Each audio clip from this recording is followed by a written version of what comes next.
The following video will be about when spying isn't spying or is spying, or it's kind of in the middle when it comes to a piece of software communicating with the authors of the software, sending them information and feedback about how well the program is working and whether or not this is a security issue. Firefox. Run about:config. It's like typing in a web address. Then tell it, yes, I want to do this and don't ever warn me again.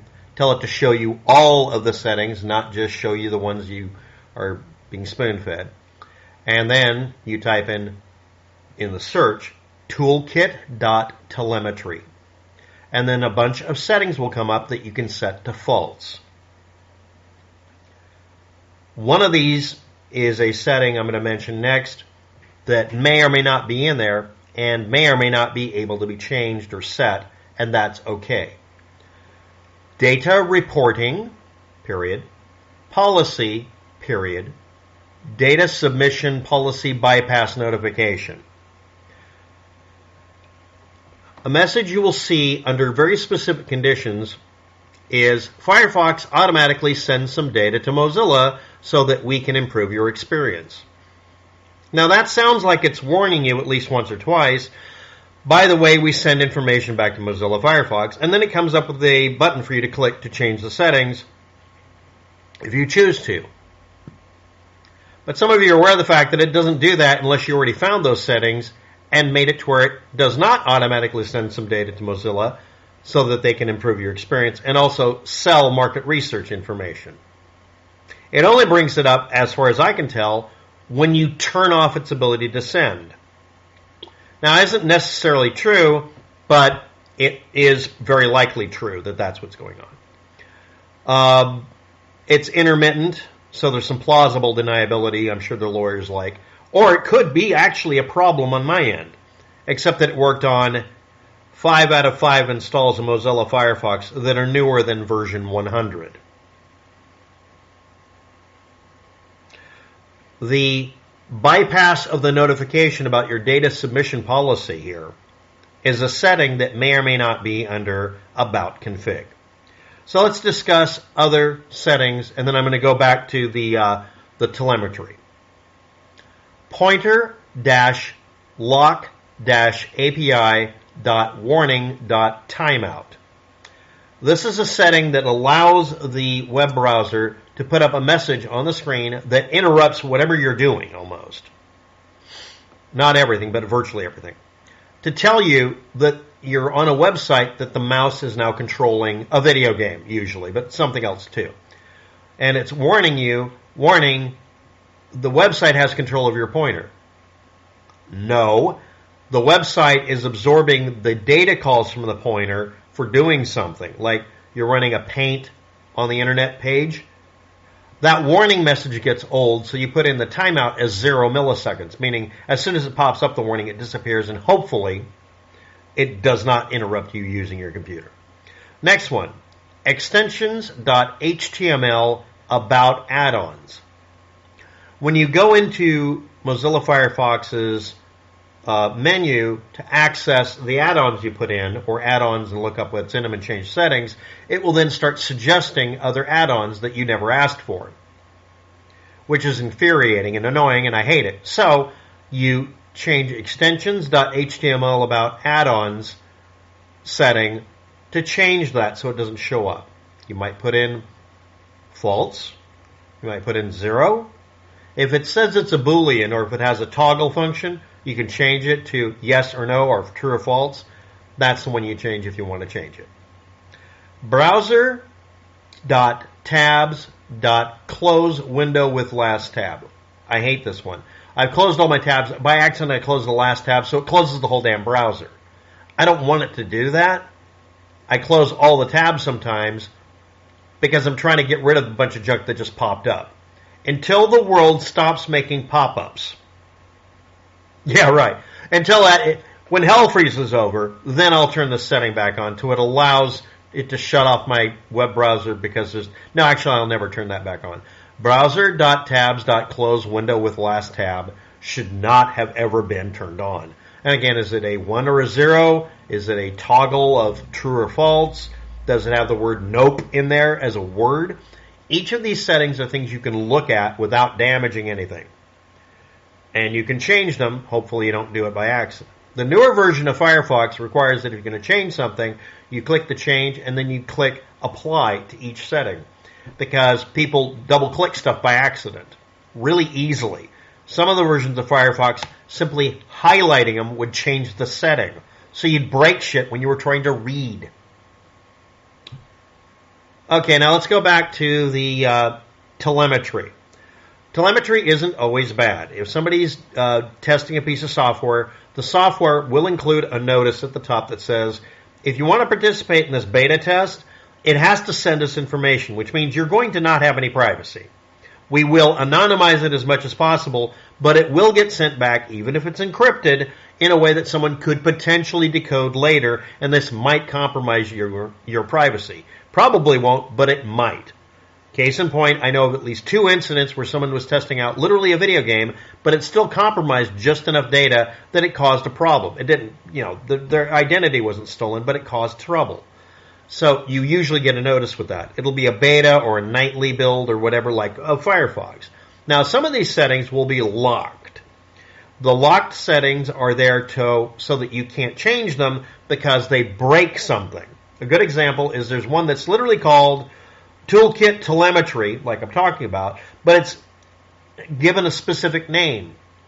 And it's a name that seems like a duplicate of the others, and it is. It's the older version that used to be used that was a general blanket, telemetry is enabled. It wasn't fine grained where you have at least 12 things you can turn on and off. Like, let's say, toolkit telemetry first shutdown ping enabled. The first time you shut down, it sends back a ping. They get to receive that. Let's say that's what that means. I don't really know what it means. Another one. Reporting policy first run. The first time you run the Firefox install, it sends back through the telemetry unit to say this person's installed it, and they can figure out your IP address, MAC address, which is an ID code in your network card, and a few other details for the statistics, so they know how many people are running Firefox after the first install. Not every time, just after the first install. Now, what if you want to enable the first shutdown ping so they know when it was first shut down, or it could be first crash, so they can see a crash report and it's the first time it crashed? That would be very important data, but they don't need to know when you first installed it. Let's say we just want crash information. This version has that. They might lock one of these settings because they don't want you to change it because they just want one kind of feedback. Now, after they put it out as a product that you download, download and install Firefox, it may have the same things turned on or off and locked because they don't want telemetry, or they absolutely have to have the telemetry setting said yes to enable all the others, and then it disables all of them. Well, why would you do that? Well, what if it disabled it up here? Well, that might imply in the older version that the only telemetry they would get would be crash reports, because that's not considered at the time telemetry. That's a real thing. So this setting that's named and locked something suspicious is simply because it's the old name they used, and they don't want to recompile the whole freaking browser just for one setting that they could just permanently lock. They have to have it as a setting that's visible, but it has to be locked. Now, why would anybody do this to be useful? Here we go. I use Firefox Portable. Firefox Portable versions only use random access memory. They're not allowed to write to the hard drive unless you explicitly tell them to. Now, they still write every once in a while if something goes wrong, but by and large, they don't write anything, and they also don't send any information back. They absolutely have to lock some of these settings because even though they say one thing or another, they say the opposite of what they do, and they do not want anybody enabling it, and they don't want Mozilla Firefox enabling it. So this lock function is done through what's considered a local policy on the computer. The problem, if you're running portable Firefox, your operating system isn't supposed to know that it's installed, so it can't have a policy. So there's an internal file that causes a policy to come up in memory only that makes it to where your copy of Firefox can't be altered by Mozilla Corporation. Because virtually every portable copy of Firefox locks out Mozilla being able to change your settings. Again, update, automatic updates, those are also turned off. It doesn't write anything to the hard drive.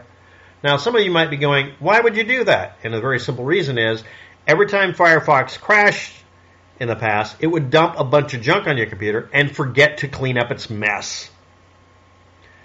Because it crashed, the utility for cleaning up the mess was also broken. So in Firefox Portable, when we're trying to avoid literally all that bullshit, we have to do things like lock one that says, quite literally, toolkit.telemetry.enabled locked, and then the other settings say, for sending 0 bytes. It literally says your bandwidth for telemetry is 0, meaning it can't send. But if you just had the bandwidth set to 0 and tried to disable the telemetry, it would send crash reports by dumping them on the hard drive and making a list of every goddamn thing you were doing during the crash, and then dump it through the internet. And because it is disabling the telemetry disable also included the telemetry toolkit for encryption, which means it's unencrypted garbage going through. You get why this gets worse. Again, this is because they keep changing. It's the reason in Windows 10 there's still somewhere in there a command prompt rule that says you can't label something con. It means console from MS-DOS. It's still in there. You cannot name a file CON. I can. I've been able to do it. And I've watched the computer go through the equivalent to a convulsion trying to figure out what the hell to do when it saw it. Well, as soon as it paid attention to it, it's like, ah! I mean, you get the idea. There's certain things that are really, really old settings and old bullshit. And unless they're going to completely start over and just make a completely different piece of software, they're stuck with these. So some of these have to be locked, even in the portable version. But some of these, like toolkit, telemetry, hybridContent.enabled, you can turn that off and there's nothing bad that'll happen.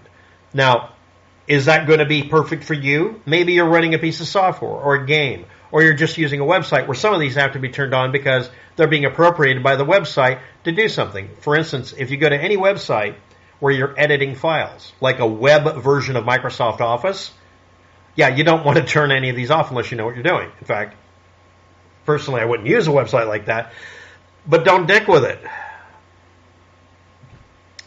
What prompted this? Me trying to eke out every bit of RAM on my computer so my game wouldn't crash on tribals.io because I'm too cheap to get a copy of Rust, a real copy, and forgetting that because it's RAM-based, it's going to consume double or quadruple the amount of RAM it would originally. It's still crap if you use the installed version. It's still going to chew up a lot of space, but then it's allowed to dump it to a file on the hard drive and try to work out how to do this. And if you play the game enough, it's able to do it very efficiently and it stops crashing. I can't do that because I want to keep my computer free of these crash reports and garbage because to this day, Firefox still crashes all the time, whether it's installed or portable. Whether it's floating in the RAM, where it can crash more often, but hopefully leave nothing behind, or not, I have to reduce down what can cause it to crash. And the goofy thing is, the telemetry toolkit and the crash reporter exe file, being able to run at all, crash it more often than the game would or anything else would. Pro tip. Portable Firefox past version 100 consumes RAM and crashes more often because of the way it's configured. Because it's a version that really should have never been RAM-based. But a lot of games I want to play require 100 or above, so I'm going to see what I can do with version 99 now. I'm at 95. I'll work my way up. So anyway, to review. Yes, this was a long one. You already said the joke. Firefox, about config, and setting defaults, toolkit, telemetry settings, is somewhat safe. Learn about it. Look it up on GitHub and Mozilla Zine, link below. Next thing is, setting data back to Mozilla so they can improve your experience usually is really what they said. But sometimes, in fact later on, always, it's garbage they use to make money. And I would argue in some cases it's probably very innocent because of the way they clean you out of it. And maybe they're just making money selling snake oil to all the advertisement agencies, which is what I hope they do. But you can turn this all off in About Config under many of these settings. Look up each one, along with some of the others to get rid of some annoyances. Thanks for watching. Have a good day, and I wish you all luck with that.